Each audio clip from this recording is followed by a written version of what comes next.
Hey everyone, and welcome back to Valheim. Today I would like to cover a few of the basic things in the game that do seem to cause some confusion with newer players. It's been a while since I was new, so I tend to take many of these basic things for granted. So thank you for all your questions, so I could take some time to answer them. The first thing I would like to talk about is the controls, as that is a good basis for this guide.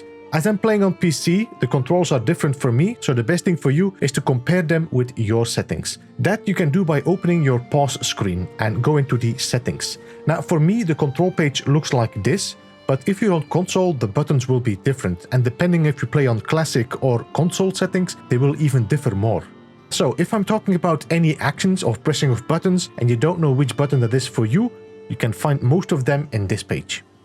That's done. Next thing we're going to be talking about is about our inventory. So let's go back. By the way, if you notice that I'm a single player for the moment, if you go into your pause menu, your game also pauses. You have nothing happening anymore. Time isn't going forward. You will not be attacked. All right, so now let's open up our menu, our inventory, and you can see in the inventory I have two things.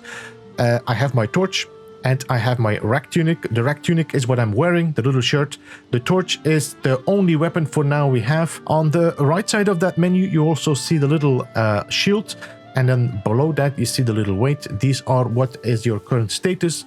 I have one armor, that means the shirt I'm wearing gives me one armor, and then below you can see the weight I'm having. This is what I'm wearing right now. The shirt and the torch weighs 3 of that weight, and I have a maximum of 300 weight. If I have too much weight, I will be overcumbered, I will be walking very slowly, and my stamina will be running out. Now we go to the right side of the screen. You can see there is a list of a few buttons right here, and then below we have the crafting scene. Let's go to the first button right here, which is the compendium. The compendium is both showing you the active log, the active effects. It's going to show you the message log, everything that has been happening to you. If anybody talked to you, that will also show up in here. And then also below, there will be some lore and history and things if you discover that as well. That will be all added here. The active effects is something you want to go and check now and then, depending on what situation you are in. If you're wet, if you're cold, these active effects will change depending on what situation you are, what are you wearing, things like that. So if you want to get more information about what is happening to you during a certain situation, you can come and check that here in that menu. All right, the next one is skills, and in here you can see all the skills you have. There's a whole lot more. For the moment, there's only 3 showing up, which is sword clubs and blocking. There's way more, and they will be added to it as soon as you start using them. You will see as soon as I start hitting a tree with my fists, my fists will be added to that as well. Now, for the moment, I am at 0 skill. I have learned and done nothing. The more I use that, the higher that skill will go. But the skill will also go down if you die and you lose that knowledge. The next one is trophies. This is when you pick up trophies like deer heads, boar heads, things like that. That's going to be added here, telling you this is something you discovered. Then the last one right here is the friendly fire. That's only important if you're actually playing multiplayer, but also important if you're going to be taming creatures at the beginning and you do not have the butcher's knife. You will have to enable PvP, you will have to enable friendly fire to be able to kill your tamed creatures. If you turn this off, you will not kill your tamed creatures. So if there's like an enemy inside your tamed creatures and you leave this off, then you will only kill the enemy and not your tamed creatures. And then below we have the crafting window. And as you can see, there is nothing in here. There's no lists. There's nothing in here that tells me what I can craft.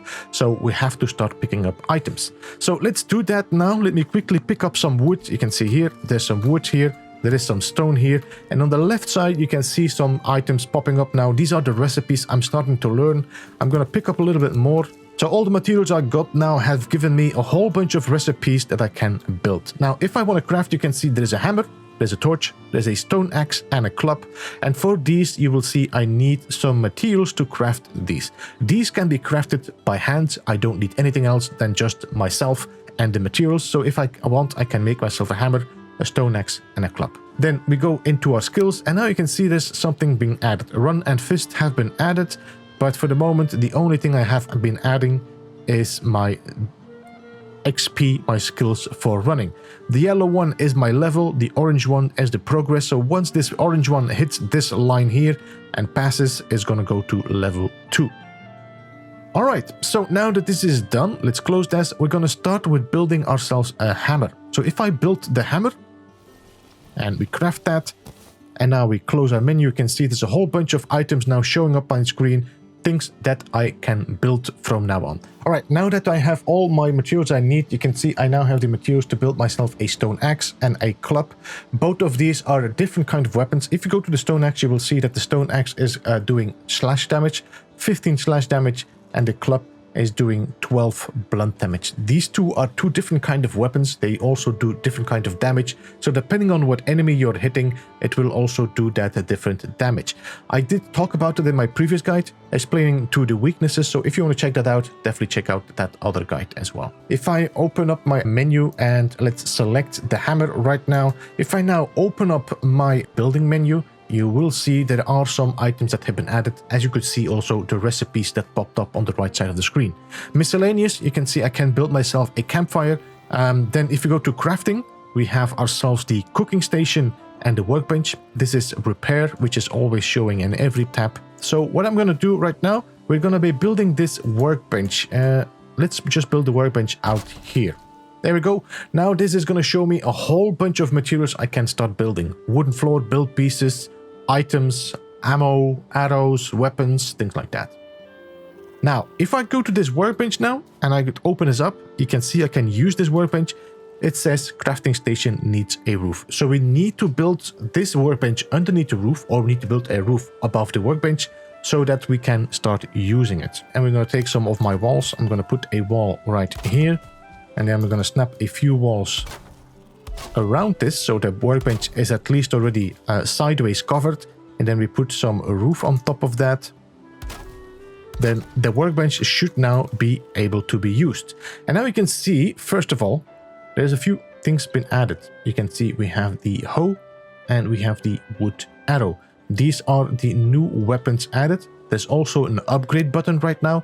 That means I can upgrade my stone axe or my hammer if I want to, but I will need to upgrade my workbench before that.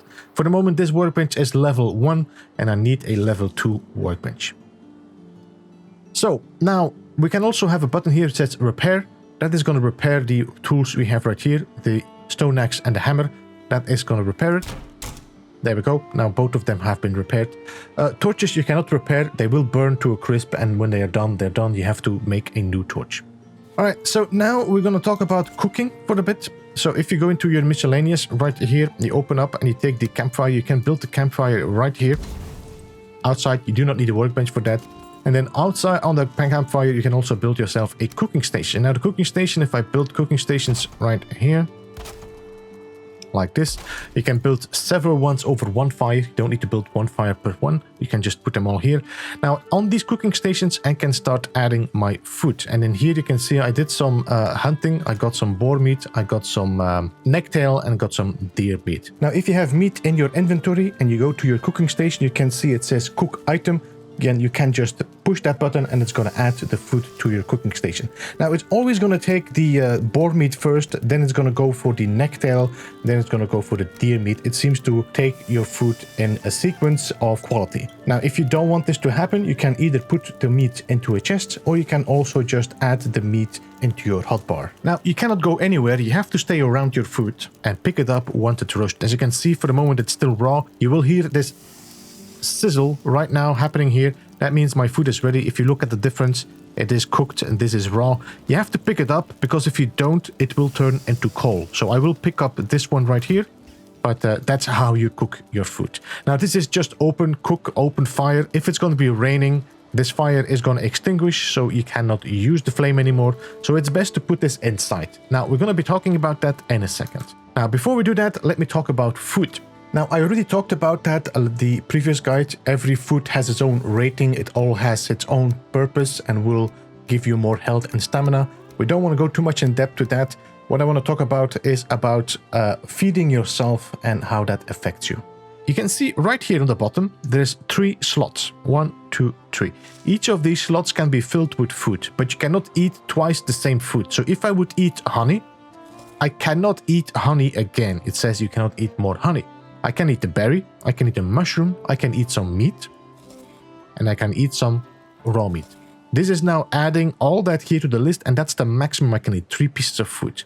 Now, these 3 pieces of food are going to add to my health bar right here. And also, if I see, you can see I was running, I now have quite some stamina as well. Now, depending on what food you eat, it will change your health or your stamina, depending on what you eat here. And again, I explained this in this previous guide. Okay, so let's start with doing some a little bit of decoration here. First things we're going to do is, of course, we're going to build our workbench inside now, which is going to allow me to fix my tools again. Now, here we're going to build our fireplace on the outside. Now, you could put your fireplace inside, of course. The problem is that then you will have the smoke inside, it will suffocate yourself, and you will die. So you have to make sure that the smoke is not inside the house, the smoke has to go outside.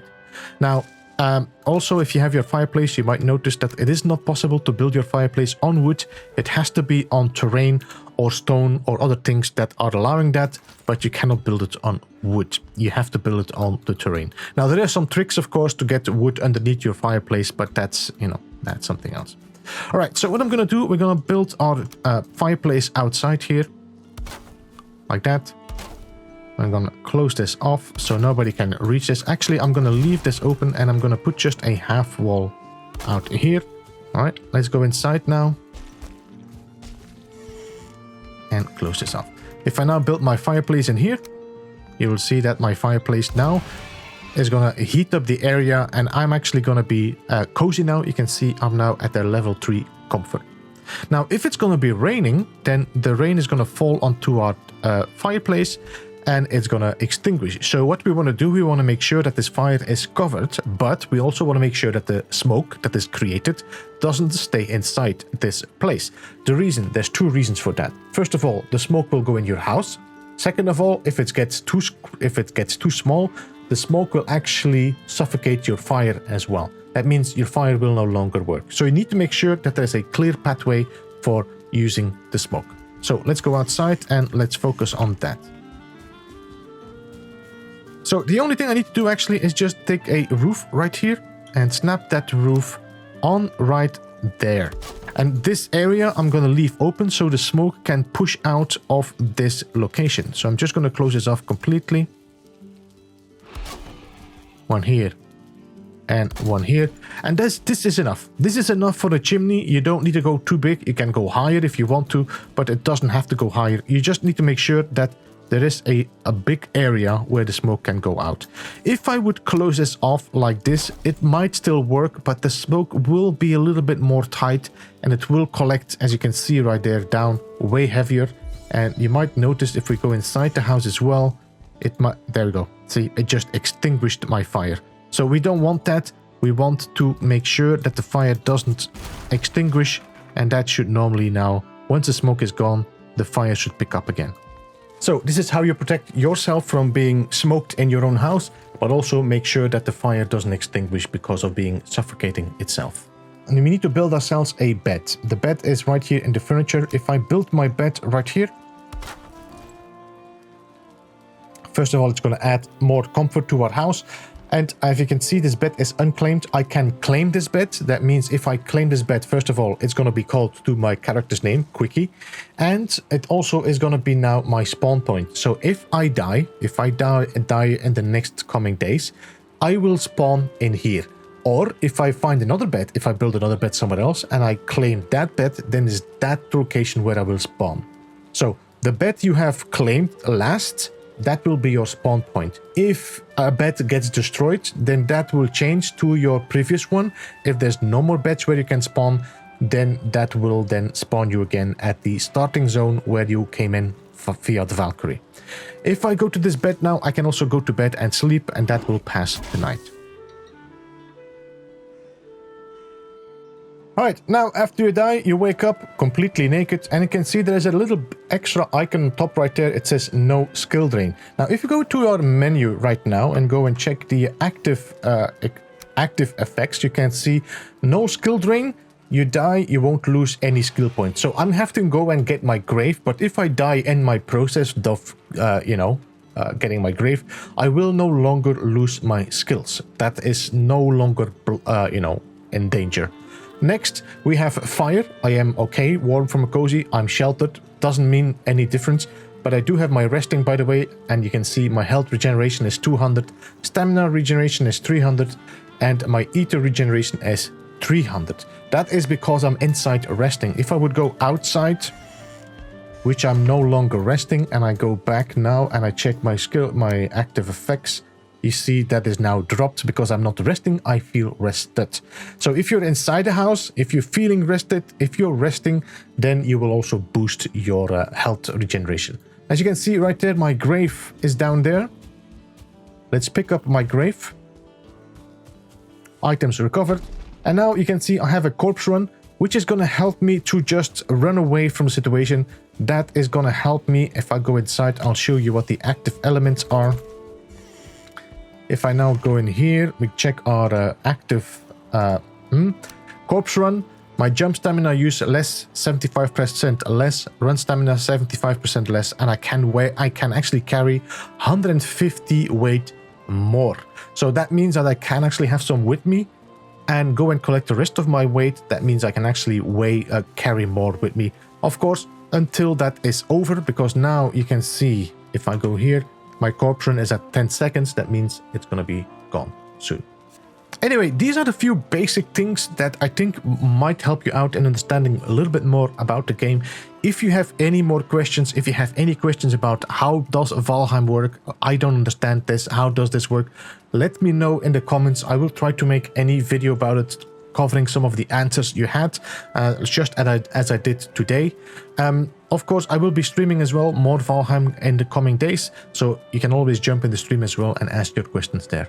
But that's going to be it for me today. Thank you so much for watching. I hope this was helpful, and I see you next time. Goodbye for now.